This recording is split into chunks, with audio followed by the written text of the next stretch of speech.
سلام. هوا گرمه. یه گربه اومده بود، یه بچه گربه اومده بود توی راه پله دفترم. بعد رفتم اونو چیز کنم، کلی عرق کردم. بگذاریم 6 تا دونه سابسکرایبر و فکر میکنم 16 تا ویدیو بدون تجهیزات، بدون امکانات، بدون میکروفون، بدون ادیت.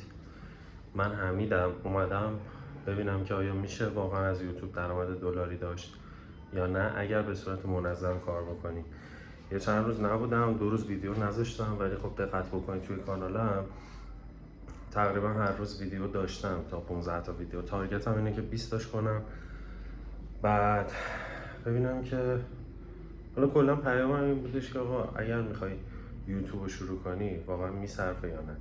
حالا شما در نظر بگیرید که توی که امکانات داری، فن بیانت از من بهتره، فیست از من بهتره، هر چیزی از من بهتره. امیدوارم با دیدن این ویدیو انگیزه بگیری، بدونی که آقا یکی مثل من اومده داره کانتنت تولید میکنه، البته که هنوز به هیچ نتیجه نرسیده و اگر به نتیجه رسید امیدوارم یه امیدی باشه برای کسایی که میخوان یوتیوب رو شروع کنن. تا الان کارهایی که کردم، یه عکس پروفایل گذاشتم که خیلی بعد خودتون میدونید عکس خودم و دوستمه. بعد یه دونه کاور گذاشتم، اطلاعات کانال رو پر کردم، دیسکریپشنی که من چی کار میکنم و اینا، تگ میزنم.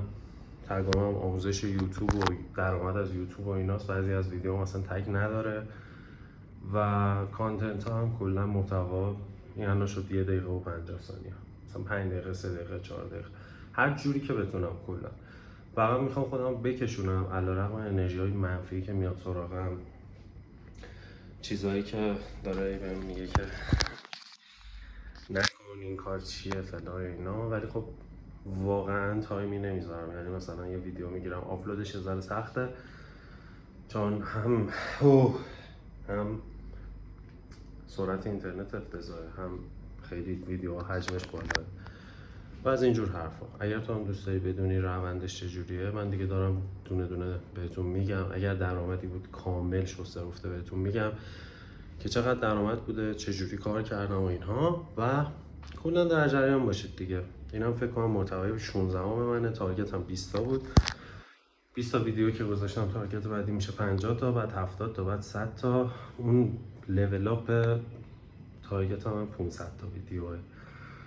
نمیدونم چی میخواد بشه، فقط کنجکاویم گرفت که ببینم چطور قراره این اتفاق بیفته. شغلم هم یه چیز دیگه است، من کار سئو انجام میدم و همین. شما اگه نظری داشتید توی کامنت ها برام بنویسید. یه دوستی بهم گفتش که من خیلی انگیزه میگیرم ویدیوهای تو رو میبینم، به خاطر اینکه خودم میخوام شروع کنم ولی دوستم یکی رو ببینم که داره اون مسیری که من میرم و داره میره و ببینم چه اتفاقاتی براش میفته. نظرم خوب بود، این ایده خوبی بود. بریم ببینیم چی میشه. دوستتون دارم، فعلا.